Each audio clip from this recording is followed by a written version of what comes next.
দেওয়া যাবে না, বাস্তব কথা বলছি। আমাকে এত দুঃখ লেগেছিল, আমি সেদিনও জালসাতে বলেছি। এই জন্য ভাই বলবো, কবরে তিনটা প্রশ্ন করা হবে, মান রাব্বুকা, মান নাবিয়ুকা, ওয়া মা দীনুকা।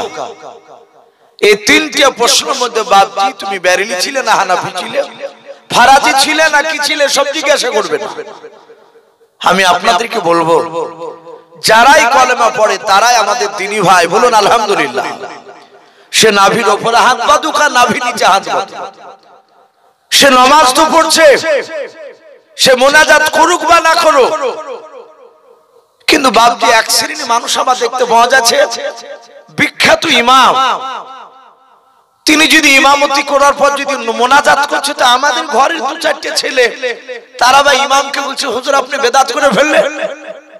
এটাও বাপজি শুরু হয়েছে নতুন একটা ফিতনা। আপনি যদি মোনাজাত না করেন সালাম ফেরার পরে, আপনি ইমাম সাহেবকে অপমান করতে যাবেন না। আপনার যদি প্রয়োজন মনে হয়, ইমাম সাহেবকে পার্সোনাল ডেকে নিয়ে আদবের সহিত জিজ্ঞাসা করুন। আপনি তার সাথে জানার দরকার থাকলে জানো, আর আপনি লোকের সামনে তাকে অপমান করা, এটাও বাপজি শরিয়াতে সে হুকুম দেয়নি, এটা অন্যায়। আপনি মোনাজাত না করলে আপনি যে বেঈমান হয়ে যাবেন এটা নয়, আর মোনাজাত করলে তো সেও তো বেঈমান হচ্ছে না ভাই। এগুলো চরম বাপজি ফিতনা শুরু হয়েছে। তা আমি আপনাদেরকে বলবো, ফিতনার দিকে যাব না ভাই। আপনাদের জানা থাকলে ইমামের সাথে জানুন, আর তাসবিহ করলে পরে বসে বসে তাসবিহ করুন, তাতে সমস্যা নেই। আমি আর অন্যদিকে যাব না ভাই। আমি আপনাদের কাছে সুলাইমান আলাইহিস সালাম, হযরত সুলাইমান আলাইহিস সালাম সম্পর্কে কিছু কথা বলে ইনশাআল্লাহ ভাই আমার বক্তব্যতে টানবো। আমার পরে আজকে জালসা তিনি প্রধান বক্তা, তিনি আশা করি হয়তো চলে এসেছেন, উনি কিছুটা আলোচনা করে দোয়া হবে। তাহলে আমি আর অন্যদিকে যাব না। আমার বলার উদ্দেশ্য একটাই, যে যত নবী রাসূল আল্লাহ দুনিয়াতে পাঠিয়েছিলেন সবাই তারা দ্বীনের মেহনত করেছেন, বলুন আলহামদুলিল্লাহ। তারা সবাই মানুষের কাছে বাপজি কলমার দাওয়াত দিয়েছে। আজ আমাদের বাপজি অনেক মানুষ, এটাও ফিতনা উঠেছে, কিছু মনে করবেন আমি নিরপেক্ষভাবে বলছি, আমাদের কেন ভুল থাকবে? এখানে তাবলীগ আসে, আপনাদের তাবলীগ অনেক জায়গায় তাবলীগ বাপজি যাচ্ছে দেখছি। আবার এই তাবলীগকে বাপজি সবাই সমর্থন করে না, অনেকে মানে না। তারা কি বলে যে এই তাবলীগ তো সেই তাবলীগ নয়, আল্লাহ রাসূল তো তাবলীগ করেছিলেন অমুসলিমদের কাছে, আর এরা যা তাবলীগ করছে মসজিদে মসজিদে গিয়ে এরা তো মুসলমানদের কাছে যাচ্ছে। আমরা এই তাবলীগকে মানি না, অনেকে বলছে ভাই। আমি অনুরোধ করবো ভাই, এরকম কথা বলবেন না। আমরা নামে মুসলমান, আমি আপনার সাথে একমত যে তাবলীগটা এখন বর্তমান করছে এটা রাসূলুল্লাহর তাবলীগের সাথে মিল খাচ্ছে না, এটা আমি একমত। কিন্তু এটা সেই তাবলীগ নয় যে রাসূলুল্লাহ যে তাবলীগ করেছেন, এটা তা নয়। নবীদের তাবলীগ ছিল বেঈমানের কাছে কলমার দাওয়াত পৌঁছানো, তাই তো নাকি? আর আমাদের এখন মুসলমানের কাছে তাবলীগ নিয়ে যাচ্ছে। এই তাবলীগটা হচ্ছে ইসলাহ তাবলীগ। কি তাবলীগ বললাম ভাই? ইসলাহ তাবলীগ, এটা আরবি শব্দ। এর অর্থ হচ্ছে বাপজি সংশোধন করা তাবলীগ। এখানে আমরা অনেকেই আছি, আচ্ছা বলেন ওযু করতে গেলে পানি দরকার হয়, হয় না ভাই? আচ্ছা যদি আপনি পানি না পান, ওই ক্ষেত্রে আপনি কি করে ওযু করবেন? একটু জোরে বলুন তো। তায়াম্মুম করবেন। আচ্ছা মাটি দিয়ে যদি তায়াম্মুম করতে হয় না কাদা দিয়ে করতে হয়, একটু জোরে বলেন। শুকনো মাটি কিংবা শুকনো ধুলো, আচ্ছা ধুলো নিয়ে যদি আপনি তায়াম্মুম করেন, এখানে অনেক বাপজি ভাই আছে। আচ্ছা তায়াম্মুম কারা কারা জানেন একটু হাত তুলেন তো ভাই। যদি আপনার পানি না থাকে তাহলে তায়াম্মুম ধুলো দিয়ে করবেন। দেখেন 4 জনে হাত উঠলো, আছে আমরা অনেক না, অনেক বাপজি ভাই আছে। তাহলে আমরা তো কলমা পড়া মুসলমান, তাহলে তায়াম্মুম করা বাপজি আমরা জানি না। যারা জানেন না তাদেরকে যদি ধুলো দিয়ে তায়াম্মুম করতে দেওয়া হয় ওযু, তাহলে ও দেখবে যে এক বদনা যখন পানি লাগে তাহলে এক বদনা ধুলিয়ে লাগে, তাহলে এক বদনা ধুলিয়ে এসে আমরা দেখতে পাই যে এই কবজি পর্যন্ত হাত ধোয়, তাহলে 3 বার এই ধুলিয়ে এইভাবে বুলালে তাই তো করবে। সবাই চিন্তা করবে যে কুলি তো করে দেখেছে পানি দিয়ে, আর ওযু করলে আমরা তো কুলি করেছি, তাহলে সেই ব্যক্তি কি করবে দেখবেন ও 3 মুঠ ধুলিয়ে নিয়ে মুখে ভরে কেন লড়াবে, তো না জানলে তাই তো করবে। ভাই এই বর্তমান যে তাবলীগ গুলো হচ্ছে এগুলো তো বাপজি এই সব জিনিসগুলো শিক্ষা দেওয়া হয়। আপনি পায়খানা ফিরতে যাবেন কি করে, খাবার খেতে বসবেন কি করে, আপনি নামাজে দাঁড়াবেন কি করে, একটা চিন্তা করে দেখবেন। কাল কি ফজর নামাজ, যারা নামাজ পড়ে আমরা নামাজে দাঁড়াই, কিন্তু আমাদের দাঁড়ানোর সময় পশ্চিম দিকে মুখ করে, মুখটা দেহটা পশ্চিম দিকে থাকে, কিন্তু আমাদের পা দুখানা পশ্চিম দিকে থাকে না। বাপ দেখবেন অনেকের পা এটা সোজা আছে পশ্চিম, এবার অনেকের এইভাবে পায়ের আঙ্গুলগুলো ইংরেজিতে ভি এর মতো হয়ে যায়, কথা ঠিক না বেঠিক বলে, একেবারে সেম ভি এর মতো। আমরা কি লক্ষ্য রেখেছি যে নামাজে দাঁড়িয়ে যদি এই আঙ্গুলগুলো যদি এই দিকে হয়ে যায় তার মানে পশ্চিম দিকে হচ্ছে না, বেঁকে গেলে অন্যদিকে চলে যাচ্ছে। ইংরেজিতে ভি এর মতো যদি হয়, বেঁকে যদি যায়, আপনি নামাজ পড়বেন কিন্তু নামাজ আল্লাহ তবার কবুল হবে না, নামাজটাই বাতিল। তাহলে এই সব জিনিসগুলো বাপজি শিক্ষা দেওয়া হয়, এই জন্য বাপজি এটাকে ইসলাহ তাবলীগ বলা হয়। নবী সাল্লাল্লাহু তাআলা আলাইহি ওয়াসাল্লামরা তারা দ্বীনের মেহনত করেছে, শুধু মানুষের দ্বারাই নয়, আপনার বলা হয়েছে যে আপনার পাখিরও মারফতে কলমার দাওয়াত দিয়েছেন, বলুন আলহামদুলিল্লাহ। পাখিরও মারফতে বলে কেমন করে, আমরা সকলেই জানি নবী সুলাইমান আলাইহিস সালাম পৃথিবীর মধ্যে বাপজি একজন বিখ্যাত বাদশা ছিলেন, কথা সত্য না মিথ্যা বলে, বিশাল বাদশা। নবী বলেছেন গোটা পৃথিবীতে বাপজি 4টা বাদশা আপনার দাদাগিরি চালিয়েছিল, সারা পৃথিবীর বাপজি বাদশা হয়েছিল। 2টো বাদশা ছিল বেঈমান আর 2টো বাদশা ছিল বাপজি ঈমানদার। যেই 2টো বাদশা গোটা পৃথিবীকে বাপজি শাসন করেছিল, শাসন করে নাই, তারা চুষে খেয়েছিল, অত্যাচার করেছিল। তার মধ্যে থেকে একটা বেঈমান বাদশার নাম ছিল বক্তেনাসার। দ্বিতীয় আরেকটা যে বাদশা বেঈমান তার নাম ছিল বাপজি নমরুদ, নাম শুনে নাই? ইব্রাহিম আলাইহিস সালামের জামানায় যে কুখ্যাত বাদশা ছিল বেঈমান, এরা গোটা পৃথিবীকে বাপজি শোষণ করেছিল। আর 2টো ইমানদার বাদশা গোটা পৃথিবীর তারা শাসন করেছিলেন। শোষণ আর শাসন আলাদা। এই 2টো ইমানদার যে শাসন করেছিলেন তার মধ্যে থেকে একজন বাদশার নাম কোরআন শরীফে এসেছে যুলকারনাইন, নাম শুনেছেন বাপ?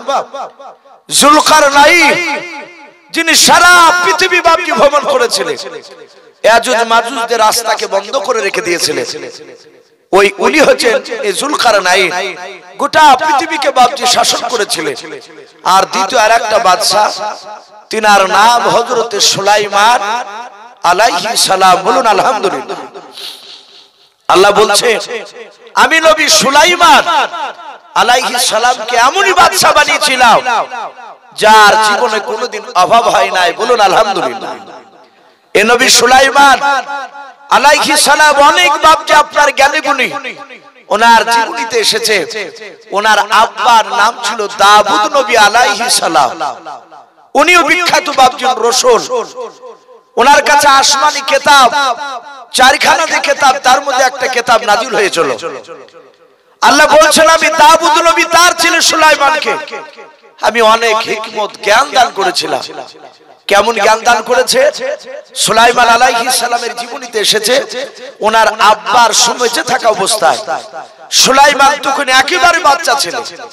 কিতাবে লিখেছে সুলাইমানের বয়স তখন 4 থেকে 4.5 বছর বয়স। আর একটু বলে দিই, সুলাইমান আলাইহিস সালামের জামানায় মানুষ বয়স পেত 250-300 বছর পর্যন্ত, বলুন আলহামদুলিল্লাহ। তাহলে 250-300 বছরের মোকাবেলা 4-4.5 একেবারে বাচ্চা।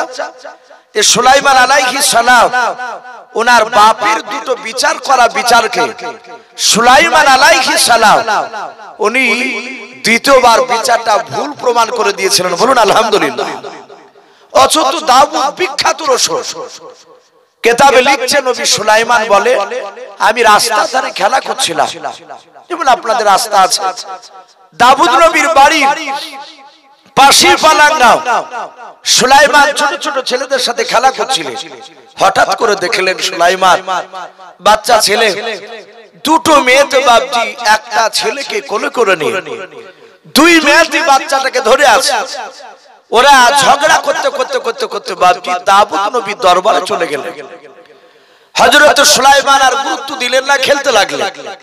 আবার বেশ কিছুক্ষণ পর দেখলে ওই মেয়ে দুটো, যে মেয়ে দুটো ঝগড়া করতে করতে গেল, ওই মেয়ে দুটো বাপজি দাউদ নবীর দরবার থেকে যখন ফিরে আসছে, দেখছে যেই মেয়েটার কোলে বাপজি বাচ্চা আছে ওই মেয়েটা হাসতে হাসতে চলে যাচ্ছে রাস্তা দিয়ে, আর যেই মেয়েটার কোলে বাচ্চা নেই ওই মেয়েটার চোখ দিয়ে পানি গড়ছে, সে কাঁদতে কাঁদতে চলে যাচ্ছে। হযরত সুলাইমান আলাইহিস সালাম উনি দেখেছিলেন, আমি আব্বা দরবারে দেখেছি, আব্বা হাঁটতে হাঁটতে আব্বা দরবারে কাঁদতে কাঁদতে গেলে মানুষ আর কাঁদতে কাঁদতে ফিরে আসে না, হাসতে হাসতে আসে। কিন্তু এই মেয়ে দুটো ঝগড়া করতে করতে গেল, একটা হাসছে আর একটা কাঁদছে, ব্যাপারটা কি? সুলাইমান হাজার হলে তিনি তো নবী, নবীদের জ্ঞান আর সাধারণ মানুষের জ্ঞান এক হবে? বা কথা বল, এক হবে না। গোটা পৃথিবীর সব মানুষের জ্ঞান এক পাল্লায়, আর যে কোনো নবীর জ্ঞান অপর পাল্লা দিলে নবীর জ্ঞানের পাল্লা ভারী হবে। বলুন আলহামদুলিল্লাহ। সুলাইমান 4 থেকে 4.5 বছরের বাচ্চা, উনি দৌড়ে গিয়ে বাপজি যে মেয়েটা কাঁদছিল তাদের দুজন কি বললো, মা দাঁড়াও, যা হাসছিল তাকে দাঁড়াইতে বলতো। সে দাঁড়িয়ে গেছে, দুটো মেয়ে দাঁড়িয়ে সুলাইমান যে কাঁদছিল তার কাছে গিয়ে বলে, মা আমি দেখেছি আব্বা দরবারে কাঁদতে কাঁদতে গেলে আর কাঁদতে কাঁদতে আসে না, কিন্তু তুমি কাঁদছো কেন, ব্যাপারটা কি, কি হয়েছে তোমার, বলো। আব্বা কি বলেছে? মেয়েটা বললো, কি বললি আব্বা? বলে, বাবা তোর নাম কি? সুলাইমান বলেন, আমার নাম সুলাইমান। 4 থেকে 4.5 বছর বাচ্চা। বলে, আব্বা না কি বললি? বলে, হ্যাঁ। বলে, কাকে? বলে, দাউদ নবীকে। বলে, উনি কে হয়? বলে, উনি আমার আব্বা জান হয়। সুলাইমানকে যে মেয়েটা কাঁদছিল সে মেয়েটা রাস্তায় দাঁড়িয়ে চিৎকার করে বলল, এই সুলাইমান শোন, তোর আব্বা আমার ন্যায্য বিচার করে দেয় না। যেদিন কিয়ামতের ময়দানে কোটি কোটি মানুষের সমাগম হবে, সেই দিনকে আমি তোর আব্বার কলার খানাকে ধরে টানতে টানতে নিয়ে গিয়ে আল্লাহর কাঠ গড়ায় তোর আব্বার বিরুদ্ধে বিচার দিয়ে দিব। জোরে বলুন সুবহানাল্লাহ। কে বললেন ভাই কথাটা? ওই মেয়েটা যে কাঁদছিল, সুলাইমান উনি ওনার আব্বার মুখ থেকে কিয়ামতের জাহান্নামের আগুনের কথা শুনেছিলেন। উনি বললেন, ওগো মা, আমি তোমাকে অনুরোধ করি আমার আব্বাকে কিয়ামতের ময়দানে বিচার দিও না। বলে, সুলাইমান তোর আব্বা আমার ন্যায্য বিচার করে দিতে পারে না। বলে, আব্বা ন্যায্য বিচার করে দিতে পারে না? বলে, না। বলে, মা তুমি কেন কাঁদতে কাঁদতে যাচ্ছিলে বলো, একটু বলো, যদি আমি তোমার বিচারটা আব্বাকে পুনরায় গিয়ে বলে যদি আমি ন্যায্য বিচার যদি পাওনা করে দিতে পারি। বলুন আলহামদুলিল্লাহ। কেন তুমি কাঁদছিলে বলো, আর এখন এই হাসি আর তুমি কাঁদছো, ব্যাপারটা একটু খুলে বলো। যে মেয়েটা কাঁদছিল ডাক দিয়ে বলেছিল, বাবা সুলাইমান, ওই মেয়েটা কেন হাসছে তুই জানিস না? বলে, না। বলে, বাবা সুলাইমান, ওই মেয়েটার কোলে যে বাচ্চাটা দেখতে পাচ্ছ, ওই বাচ্চাটা আমার বাচ্চাও। হযরত সুলাইমান ডাক দিয়ে বলেছিল, বাবা মা তুমি বলো তোমার বাচ্চা তো মেয়েটার কোলে কেন? বলে, ওই জন্য তুই তোমার আব্বা ন্যায্য বিচার করে দিতে পারে নাই। সুলাইমান বলেছিল, মা ব্যাপারটা তুমি খুলে বলো।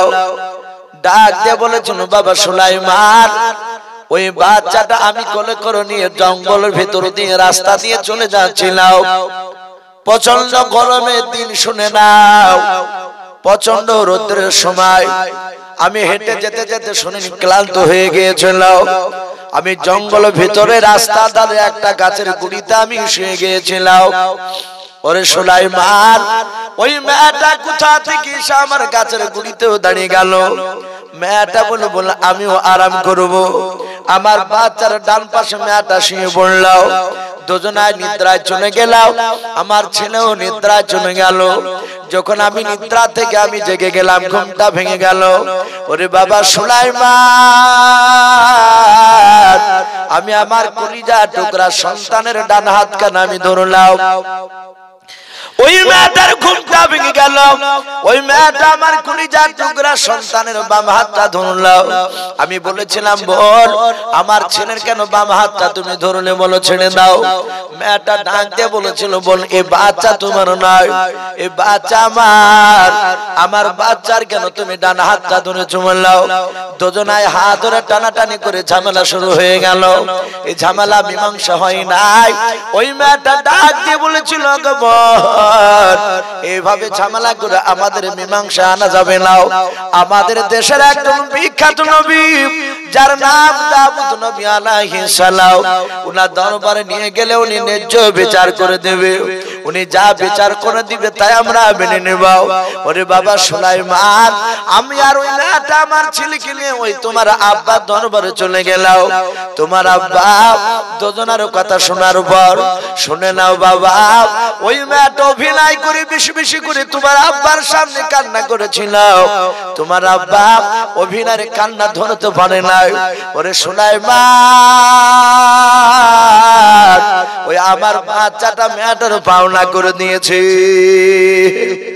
আমাকে দেয়নি বাবা। এই জন্য আমি বলছি তোমার আব্বা ন্যায্য বিচার করে দিতে পারে না। হযরতে সুলাইমান ডাক দিয়ে বলেছিল মা, আমার আব্বা ন্যায্য বিচার করে দিতে পারে নাই। বলে নাও, বলে মা আবার আব্বার কাছে চলাও, আমি আব্বাকে বলবো দ্বিতীয়বার যেন বিচারটা চিন্তা ভাবনা করে যেন করে। যে মেয়েটা হাসছিল মেয়েটাকে বললো মা দ্বিতীয়বার কি তুমি যেতে রাজি হবো না? বলে কেন হবো না? ও ভেবেছে দ্বিতীয়বার গেল নবীদের একবারই জবান দিয়ে যা বের করে নবীরা আর উঠাবে না। কারণ বাবা কোন নবী রাসূল বাপনি কোন মানুষকে দেখে ভয় পায় না। ভাই একমাত্র আল্লাহকে ছাড়া বাপজি কাউকে ভয় করে না। মেয়ে দুটি বলল বাবা যেতে রাজি আছে চলাও। সুলাইমান আলাইহিস সালাম বাচ্চা ছিনে বাবা, মেয়ে দুটোর হাত ওখানা ধরে টেনে টেনে টেনে টেনে টেনে টেনে টেনে টেনে দাউদ নবী আলাইহিস সালামের দরবারের দিকে বাপজি নিয়ে যেতে লাগলেন। হযরত দাউদ নবী পয়গম্বর আলাইহিস সালাম তিনি তাকে দেখলেন যে মেয়ে দুটোর বিচার করে দিয়েছে। ওই মেয়ে দুটোকে আমার ছোট্ট ছেলে সুলাইমান আবার হাত ওখানা ধরে টেনে নিয়ে আসছে। আমার মনে হয় বিচারের মধ্যে কোনো গড়বড়ি হয়ে গিয়েছে। বলুন সুবহানাল্লাহ। দাউদ নবী একটু মনে মনে ভাবছে সুলাইমান আবার টেনে নিয়ে আসছে কেন? এই দিকে নবী সুলাইমান তিনি মনে মনে ভাবলেন আমি যদি গিয়ে বলি আব্বা আপনি মেয়ে দুটোর ন্যায্য বিচার করে দিতে পারেন নাই, আপনি চিন্তা বিচার ভুল করেছেন, এই কথা যদি আমার আব্বাকে বলি আমার আব্বার সম্মানের হানি হবে। বলে না না আমি ওই রকম করে বলবো না। সুলাইমান দূর থেকে বাপজি হাত ওখানা জোড় করে বলেছিল ওগো আমার আব্বা আপনি বিচারটা করেছেন? বলে হ্যাঁ বাবা বিচার করে দিয়েছে। বলে বাবা আপনি বিচারটা আপনি উত্তর করে নেন, আপনি ফিরিয়ে নেন। ওগো আব্বা জান দ্বিতীয়বার একটু চিন্তা ভাবনা করে বিচারটা করে দেন। হযরত দাউদ নবী চিন্তা করলেন আর দ্বিতীয় কি বিচার করব, আমার ব্রেনে তো আর আসে নাই। উনি বললেন বাবা সুলাইমান আমার বিচারটা আমি ফিরে নিলাম, কিন্তু বাবা এই মেয়ে দুটোর বিচার তোমার আব্বার করবে না। বলে আব্বা কে করবে? বলে বাবা সুলাইমান আমি শুনে নাও তোমার আব্বা আমি তোমাকে হুকুম করলাম এই মেয়ে দুটোর বিচারটা তুমি ন্যায্য করে দেখে দাও। জোরে বলুন সুবহানাল্লাহ। ছোট ছিল সুলাইমান, বয়স কত বলেছি ভাই? 4 থেকে 4.5 বছর বাচ্চা। মেয়া দুটোর দিকে তাকিয়ে সুলাইমান বলছে, নগো মা, আমার আব্বা বিচার করবে না, আমাকে হুকুম করেছে, আমি ন্যায্য বিচার করে দিব, তোমরা কি মানবা? যে মেয়েটা কাঁদতে কাঁদতে যাচ্ছিল সে ভাবছে, সে বলল, বাবা কেন মানবো না? ও মনে মনে ভাবছে, যদি বাচ্চাটা আমাকে পাইয়ে দেয়।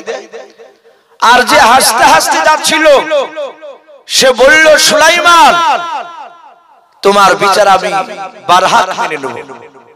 ওর ধারণা, বাপ যখন আমাকে বিচারে পাওনা করে দিয়েছে বাচ্চা, আশা করি তার সন্তান বাপের বিরুদ্ধে বিচার রায় প্রকাশ করবে না, ও আমাকে দিবে বাচ্চা। বলে, বাবা আমি রাজি আছি। সুলাইমান বলেন, তাহলে বাচ্চাটা আমাকে দেন। নবী সুলাইমান আলাইহিস সালাম বাচ্চাটা কোলে নিয়ে আও। দাউদ নবী আলাইহিস সালামের কোলে দিয়ে বাপজি বাড়ির দিকে চলে গেলেন সোজা দৌড়ে। হযরত সুলাইমান কিছুক্ষণ পর দেখলেন ঘর থেকে ধারালো বাপজি একটা হোসে হাতে করে নিয়ে চলে আসতেছে। দাউদ নবী আলাইহিস সালাম তিনি চিন্তিত, মনে মনে ভাবছেন, আল্লাহ, আমি মনে হয় ছেলেকে হুকুম করে আমি অন্যায় করেছি, ভুল করেছি, জানি না ছোট ছেলে সুলাইমান কেন হোসে কেন নিয়ে আসছে। বাচ্চা বিচার হয়তো জানবে না, আর এই মাসুম বাচ্চা ছেলেটাকে যদি আমার ছেলে যদি জবাই করে দেয়, আমার ছেলে সুলাইমান কোনোদিন জান্নাত যেতে পারবে না। হযরত সুলাইমান কাছে এসে বলেছিল, আব্বা চিন্তিত হবেন না, বাচ্চাটা এবার আপনি আমাকে দিয়ে দেন। সুলাইমান বাচ্চাটা নিয়ে বাবা দুই মেয়ের সামনে মাটিতে বাপজি শুয়ে দিলেন। মেয়ে দুটোর দিকে লক্ষ্য করে সুলাইমান বলেছিলেন, মা, এই বাচ্চাটা পোনাটা তোমাকে দিলে তোমার কোল ভরে যাবে, দ্বিতীয় মায়ের কোলটা খালি হয়ে যাবে। আর এই বাচ্চা দ্বিতীয় মাকে যদি দিই, দ্বিতীয় মার কোলটা ভরে যাবে, আর প্রথমকার মার কোলটা ভরবে না, তাহলে ন্যায্য বিচার হবে না। ওগো মা, যদি একবার হুকুম দিয়ে দাও, এই হোসেখানা দেখতে পাচ্ছ বলে, এই বাচ্চাটার দুই পায়ের মাঝখানে বেঁধে দিয়ে আমি ফড়ফড় করে ফেড়ে ফেলবো। অর্ধেকটা বাচ্চা তোমাকে দেব, আর অর্ধেকটা বাচ্চা তোমাকে দেব, দুজনাই সমান সমান পেয়ে যাবা। বলো মা, আমার বিচার ন্যায্য হলো কিনা বলা।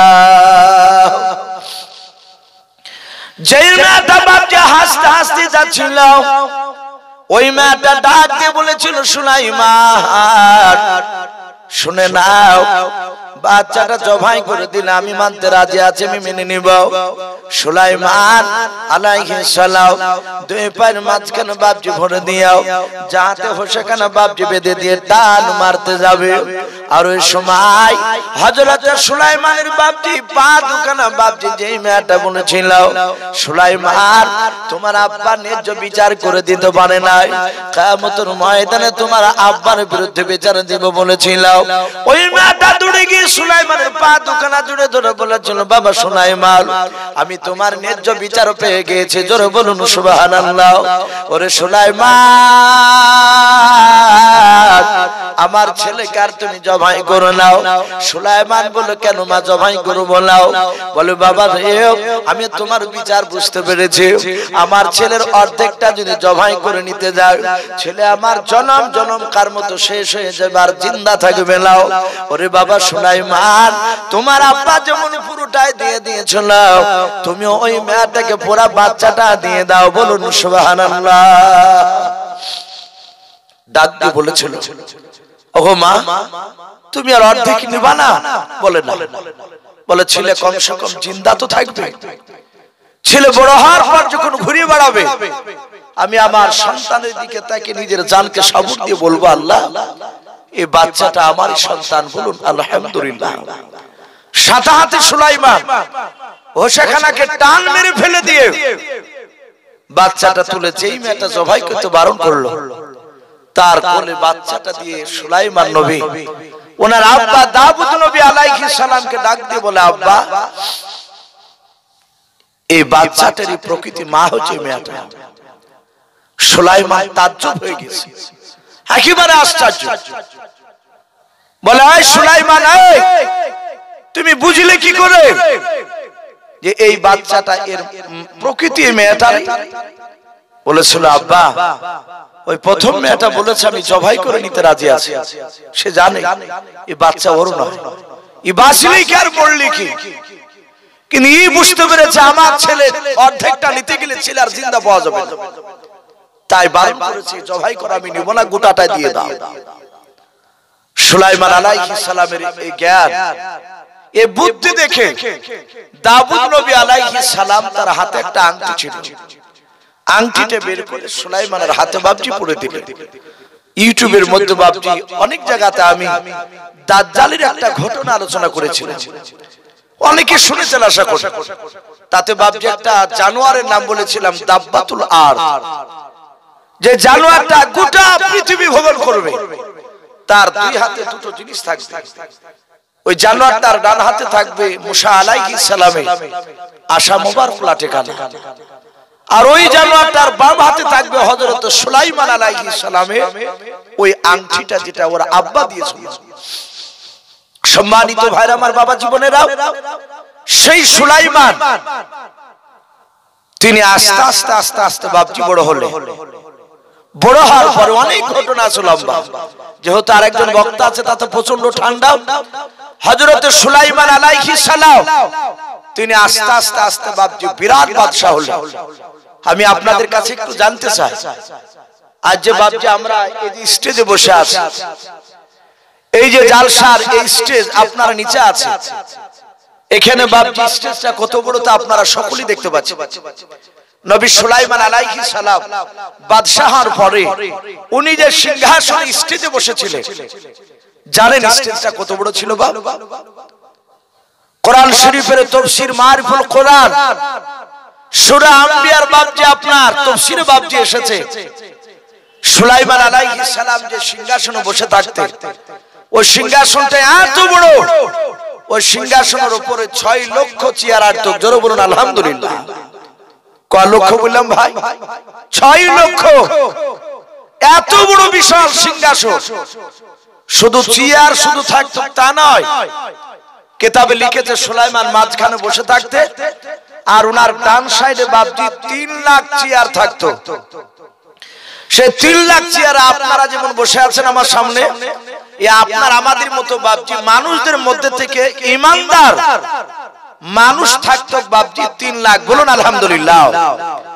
নবী সুলাইমান মাঝখানে বসে থাকতেন, ওনার বাম পাশে স্টেজে 3 লাখ চেয়ার থাকতো। ওই চেয়ারে কারা থাকতো? কিতাবে লিখেছে ওই চেয়ারে জিনেদের মধ্যে থেকে ইমানদার জিন, জিন নাম শুনি না আমরা, জিন জাতি। এই জিনেদের মধ্যে বাপজি ভালো মন্দ আছে। মানুষের মধ্যে যেমন বেঈমান মানুষ আছে, ও জিনেদের মধ্যে বেঈমান আছে। তো জিনেদের মধ্যে থেকে বাপজি 3 লাখ ইমানদার জিন তার বাম পাশে চেয়ারে বসে থাকতো। বলুন আলহামদুলিল্লাহ। তাহলে টোটাল 3 6 লাখ। এত বড় বিশাল সিংহাসন নবী সুলাইমান বসে থাকতেন। আল্লাহ বলছেন আমি সুলাইমানকে এত বড় বাদশা বানিয়েছিলাম যে ওনার কাছে আমি আমার বাতাসকে তাবি করে দিয়েছিলাম। বলুন আলহামদুলিল্লাহ। নবী সুলাইমান তাফসীরে বাপজি এসেছে, নবী সুলাইমান আলাইহিস সালাম অনেক কিছু বাপজি সুলাইমানের তাবে ছিল। আমরা 4 চাকায় 2 চাকায় হাওয়া জাহাজে আপনার ওই প্লেনে অনেক জায়গাতে বাপজি আমরা অনেকেই যাওয়া আসা করি, কিন্তু নবী সুলাইমান উনি সিংহাসনের উপর বসে থাকতেন আর শুধু বাতাসকে বলতেন, বাতাস আমার সিংহাসন অমুক জায়গা নিয়ে চল। বিনা তেলে, বিনা কয়লায়, বিনা পেট্রোলে বাপজি সুলাইমানের বিশাল সিংহাসন খানা বাতাসে নিয়ে উঠতে থাকতো। বলুন আলহামদুলিল্লাহ। আর একটু বলি, নবী সুলাইমান মাটি থেকে বাপজি আকাশ পথে অত বড় বিশাল সিংহাসন নিয়ে কত দূর উপর দিয়ে যেতে। আজ আমরা দুটো জাহাজ দেখতে পাই, একটা হেলিকপ্টার বলি আর একটা হাওয়াই জাহাজ বলি। হাওয়াই জাহাজটা এত দূর দিয়ে যায় যে আপনার দেখে মনে হবে যে একটা ছোট্ট পায়রা যাচ্ছে, তাই মনে হয় না? আর একটা হেলিকপ্টার উড়ে যায়, এক একটা হেলিকপ্টার এমন কাহা দিয়ে যায় মনে হয় যে ঝাড় থেকে দুখান বাঁশ কেটে নিয়েছে, জোর দিয়ে গুতা মারলে মনে হয় যে হেলিকপ্টারে ঠেকে যাবে, মনে হয় না? তো নবী সুলাইমান কত দূর উপর দিয়ে উঠতে, কেতাবে লিখছে 1350 কিলোমিটার উপর দিয়ে উড়ে যেত। বলুন আলহামদুলিল্লাহ, 1350 কিলোমিটার। এই নবী সুলাইমান আলাইহিস সালাম উনি সিংহাসনে বসে আছে। হঠাৎ করে নবী সুলাইমান আলাইহিস সালাম তিনি সফর করতে যাবেন, ভ্রমণ করতে যাবেন। ভ্রমণ করা, সফর করা এটা নবীদের সুন্নাত। বলুন আলহামদুলিল্লাহ। নবী সুলাইমান সঙ্গে সঙ্গে বাপজি জিন আর মানুষ আরো লিখেছে, হায়াতুল হায়াত বলে কিতাবটা আল্লামা কামালউদ্দিন দামির রহমাতুল্লাহ আলাইহি বলেছে যে সুলাইমানের সিংহাসনের উপরে লক্ষ লক্ষ বাপজি পাখিরা এইভাবে ডানাতে ডানা মিলে তারা সূর্যের তাপকে আড়াল করে দাঁড়িয়ে থাকতো সারা দিন। বলুন আলহামদুলিল্লাহ। তার মানে পাখিরা নবী সুলাইমানের তাবে ছিল। নবী সুলাইমান সফর করতে যাবেন, ভ্রমণ করতে, তাই হঠাৎ করে বাপজি তিনি বলছেন ওয়া হুশিরা লি সুলাইমান জুনুদুহু মিনাল জিন্নি ওয়াল ইনসি ওয়া তায়রি ফাহুম ইউজাউন। নবী সুলাইমান আলাইহিস সালাম পাখি আর জিন আর মানুষদেরকে ডাক দিয়ে বলেছিলেন, ওরে জিন মানুষ পাখিরাও, আমি ভ্রমণ করতে যাব, সফরে যাব, বলে তোমরা আমার সাথে যেতে রাজি আছো কিনা?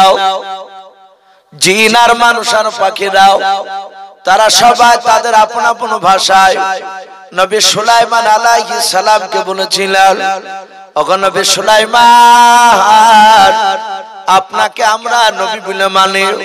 ওগো নবী সুলাইমান, আপনি যেই দিকে নিয়ে যাবেন সেই দিকে আমরাও যেতে রাজি আছি। জোরে বলুন সুবহানাল্লাহ। নবী অসুবিধা নেই, আপনি যেই দিকে নিয়ে যাবেন সেই দিকে আমরাও যাব। হযরত নবী সুলাইমান আলাইহিস সালাম বাতাসকে বাপজি শুধু একটু ইশারা করলেন, বাতাস করে নিয়ে চল। বাতাস নবী সুলাইমানের সিংহাসন খানা নিয়ে বাবা আকাশ পথে বাপজি উড়তে শুরু করে দিল। অনেকটা দূর দিয়ে বাপজি উড়ে যাচ্ছেন। নবী সুলাইমান আলাইহিস সালাম আকাশ থেকে বাপজি নিচের দিকে তাকালেন, জমিনের দিকে, কোথায় আমার সিংহাসন খানা নিয়ে নামানো যায়। নবী সুলাইমান উপর থেকে বাপজি এমন একটা জায়গার দিকে তাকালেন, এমন একটা ফাঁকা মাটির দিকে তাকালেন, কোরআন শরীফে বাপজি পাওয়া যায় হাত্তা ইযা আতাও আলা ওয়াদিন নামাল। নবী সুলাইমান বলেন, আমি যেই জায়গায় নেমে গিয়েছিলাম আমি দূর থেকে লক্ষ্য করে দেখলাম ওই ময়দানটায় লক্ষ লক্ষ কোটি কোটি পিঁপড়া ঘোরাফেরা করেছিল। জোরে বলুন সুবহানাল্লাহ। কয়েক লক্ষ না, বলে কোটি কোটি ফেরেশতা দেখলাম, ফেরেশতা নয় পিঁপড়া দেখলাম ওই ময়দানে সব গিজ গিজ গিজ গিজ করছে, ঘুরিয়ে বেড়াচ্ছে। নবী সুলাইমান বাতাসকে বলছে, বাতাস, আমার সিংহাসন খানা ওই ময়দানটায়, ওই যে পিঁপড়া দেখতে পাচ্ছি যেখানে আছে ওই ময়দানে আমার সিংহাসন খানা নিয়ে গিয়ে নামিয়ে দিবি। তার 6 লক্ষ সৈন্য আছে সিংহাসনে, 3 লাখ জিন আর 3 লাখ মানুষ, আর কয়েক লক্ষ বাপজি পাখিরা উপরে বাপজি উঠছে সিংহাসনকে ঘেরাও করে নিয়ে, সূর্যের তাপ যেন না লাগে। বলে ওই জায়গায় নামাবি, চল। বাতাস নবীকে বলে, হুজুর চিন্তা নাবি, ঠিক নাবি দিবি। হযরত সুলাইমান আলাইহিস সালাম বলেন, আমি দেখলাম নামার আগে লক্ষ লক্ষ কোটি কোটি পিঁপড়া ওই ময়দানে তারা ঘোরাফেরা করছিল। আমি যখন সিংহাসনে একেবারে একদম নিচে নামানাম অবস্থায় 2 থেকে 3 কিলোমিটার দূর থেকে দেখলাম যে পিঁপড়াটা আমার দিকে প্রথমে তাকিয়েছিল, কোন পিঁপড়ার তাকানে, শুধু একটা পিঁপড়া তাকিয়েছিল। অপর দিকে তাকিয়ে নবী সুলাইমানের সিংহাসন খানা দেখেছে।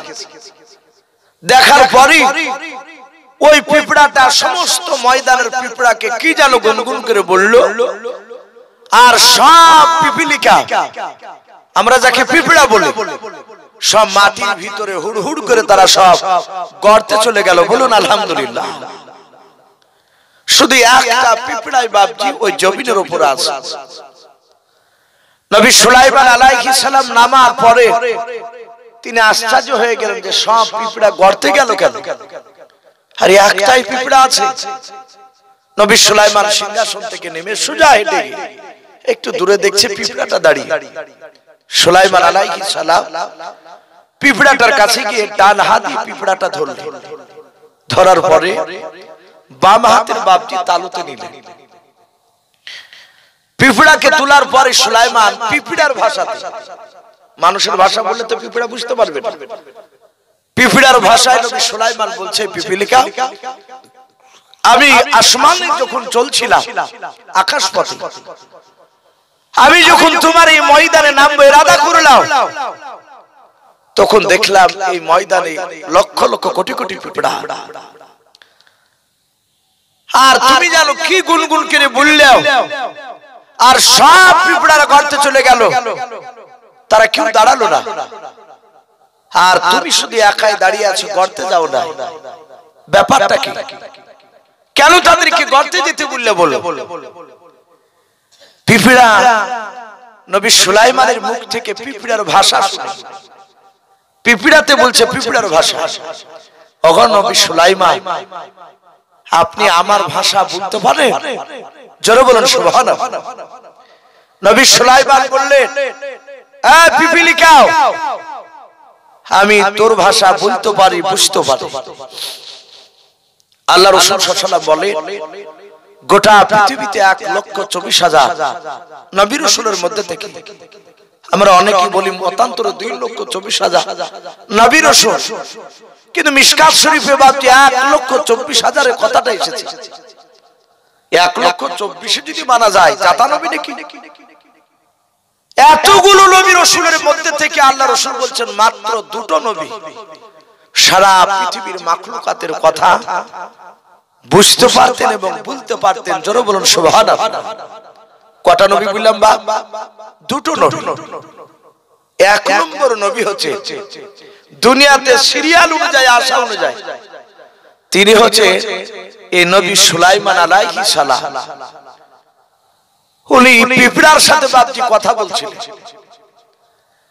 দুই নাম্বার নবী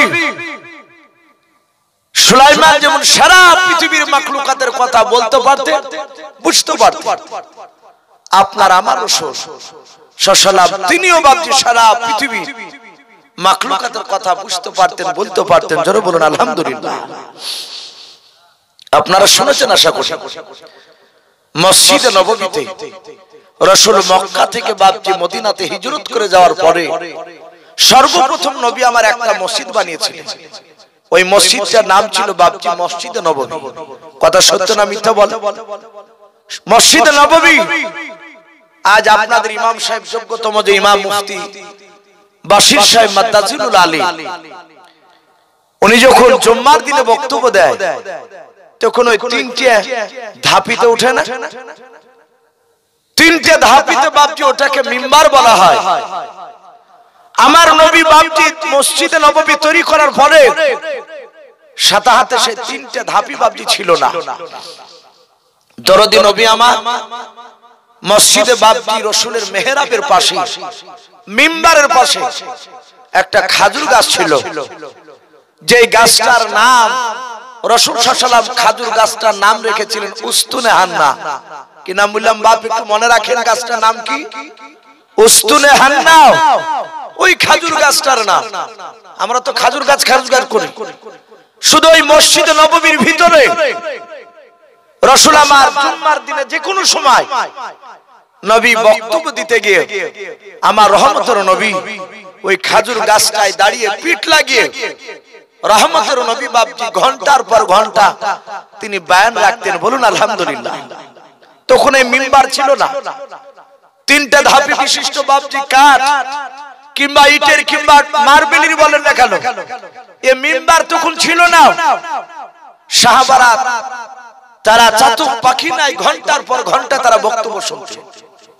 তারা তো চর্মচোখে রাসূলুল্লাহকে ডাইরেক্ট দেখতেন, তারা জানতেন যে নবী চেহারার দিকে মহব্বতে যতবার তাকানো যাবে, যতক্ষণ ধরে তাকাবো আমাদের জীবনের পূর্বেকার সব গুনাহগুলো আল্লাহ মাফ করে দিবেন। বলুন আলহামদুলিল্লাহ। এত দামি নবী। সাহাবারা দেখতে নবী ঘন্টার পর ঘন্টা আলোচনা করতে করতে নবীর পা ব্যথা করত, দাঁড়িয়ে তো শুধু পিঠ লাগবে হিলাম দিয়ে, কিন্তু দাঁড়িয়ে দাঁড়িয়ে বক্তব্য রাখত। সাহাবা আনাস বিন মালিক রাদিয়াল্লাহু তাআলা আনহু বাবা ওই মসজিদে নববীর ভিতর থেকে তাকে থেকে দেখলেন রাসূলুল্লাহর বক্তব্য। আল্লাহর নবী ঘন্টা খানিক করার পর বাদি বক্তব্য দেওয়ার পর আনাস দেখলেন নবী আমার একবার ডান পাটা বাবজা আপনার নড়াচ্ছেন, আবার কিছুক্ষণ পর দেখছেন নবী আমার বাম পাটা নড়ায়, এক পা বেশি ভর দেয় আর একটা পা যে পাটা ব্যথা করতো সেই পাটাকে একটু আরাম দিত। আনাস বিন মালিক রাদিয়াল্লাহু তাআলা আনহু দেশখানা দেখে নবীজির সাহাবা আনাসের চোখ দিয়ে বাপজি পানি গড়তে লাগলো। আহারে আমার নবী দাঁড়িয়ে দাঁড়িয়ে বক্তব্য দেয়, নবী কষ্ট পায়। আনাস সুজা নবীর বক্তব্য শেষ করানোর পর নবী দোয়া করে দিলেন, সাহাবারা বাড়ি চলে গেলেন। আনাস বাড়িতে গিয়ে তার বিবিকে ডেকে বললেন, কিতাবে লিখেছে ওই আনাসের বিবির নাম ছিল আয়েশা। কি নাম বললেন? হযরত আয়েশাকে ডাক দিয়ে বললেন, আয়েশা আমার নবীজি দাঁড়িয়ে দাঁড়িয়ে বক্তব্য দিতে গিয়ে কষ্ট পায় রে আয়েশা, আমার নবীকে কোনো আরামদায়ক জায়গা জিনিস তৈরি করা দিয়ে যায় কিনা বলো। স্বামী স্ত্রী দুজনায় বাপজি আলোচনা করতে করতে বাবা আনাসের বিবি আয়েশা তিনি অনেক বুদ্ধিমতা বাপজি নারী ছিলেন, সতী সাধ্যবাদীর মনে ছিলেন। ডাক দিয়ে বললেন, ওগো প্রাণের স্বামী চিন্তা করবেন না, কাঁদবেন না, যান আপনি তিনটা তক্তা নিয়ে আসুন। হযরতে আনাসের বিবির সাজেশন মোতাবেক বাবা তিনটা ধাপে বিশিষ্ট বাপজি মিম্বার বানালেন। বলুন আলহামদুলিল্লাহ। ওই মিম্বার বাপজি তৈরি করে নিয়াও। আয়েশা ডাক দিয়ে বলেন, গো প্রাণের স্বামী এবার আপনি নিয়ে যান, আমার দয়ার রসুলকে দিবেন খাজুর গাছের পাশে বসতে। নবী আমার ওই মিম্বারে প্রথমকার ধাপেতে বসবে, দ্বিতীয় ধাপে কিংবা তৃতীয় ধাপেতে যেখানে আরাম হবে সেই জায়গায় পা দিয়ে নবী বক্তব্য দেবে, আর নবীকে দাঁড়াতে হবে না।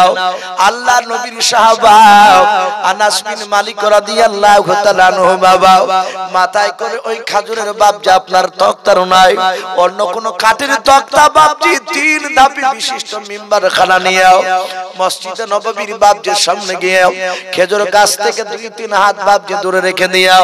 আল্লাহর নবীকে বলেন, হুজুর আর আপনাকে দাঁড়িয়ে বক্তব্য দেওয়া লাগবে না, অনলি আপনি একটু বসবেন, যদি আপনার যদি কোনো অসুবিধা না হয় আপনি বসতে পারেন। আল্লাহর নবী জনাবে মুহাম্মদ রাসূলুল্লাহ সাল্লাল্লাহু তাআলা আলাইহি ওয়াসাল্লাম নবী আমার মিম্বার বাপজি চট করে বসে পড়লেন। সাহাবারা সকলেই বাপজি অবাক হয়েছে আছে। আমার মনে হয় নবীজি বারণ করবে, আনাস এরকম জিনিস কেন নতুন নিয়ে এসেছো মালাও। কিন্তু নবী আমার ওই মিম্বারে বাপজি বসার পাহাড় আনাসের দিকে চেয়ে চেয়ে মুচকে মুচকে হাসতেছেন। জোরে বলুন সুবহানাল্লাহ। হযরত আনাস নবীজির বাপজি মুচকে হাসি দেখে আনাসের চোখ দিয়ে বাপজি খুশিতে কান্না চলে আসলো। আনাস মনে মনে ভেবেছে, মাওলা তোমার নবী যখন আমার ব্যবহার খুশি হয়ে গিয়েছে, আমার জীবন ধন্য হয়ে গিয়েছে। বলুন আলহামদুলিল্লাহ। কারণ আল্লাহ কোরআনে বলেছেন, কুল ইন কুনতুম তুহিব্বুনাল্লাহ ফাত্তাবিউনি ইউহিব্বুকুমুল্লাহ ওয়া ইয়াগফির লাকুম যুনুবাকুম ওয়াল্লাহু গফুরুর রহিম।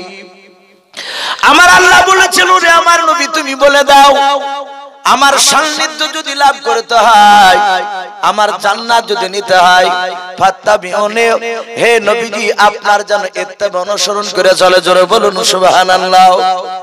সেই হযরত আনাস বিন মালিক রাদিয়াল্লাহু তাআলা আনহু বাপজি আপনার নিচে নিজে বাপজি হাসতে লাগলেন।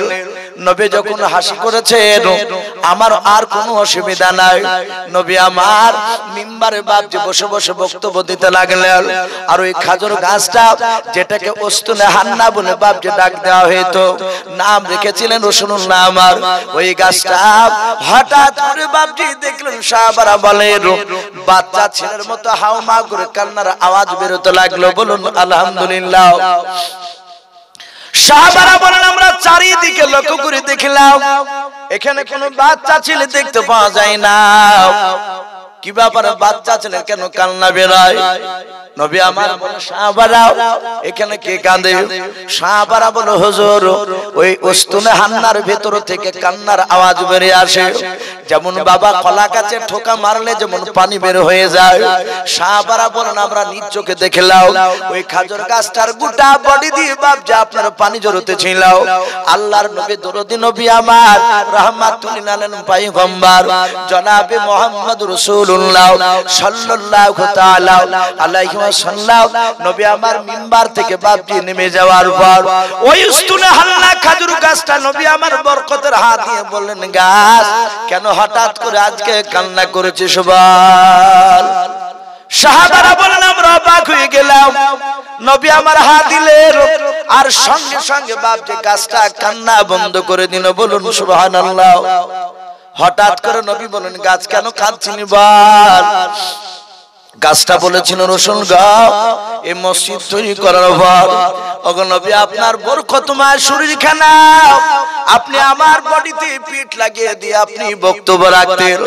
ওগো নবী আজকে আপনার রহমত থেকে আমাকে বঞ্চিত করে দিয়েছেন, এর জন্য আমি কান্না করি। গাছ বলছে ওগো রসুল আমি আপনাকে বড্ড ভালোবাসি আর আপনি আজ আমাকে পর করে দিলেন।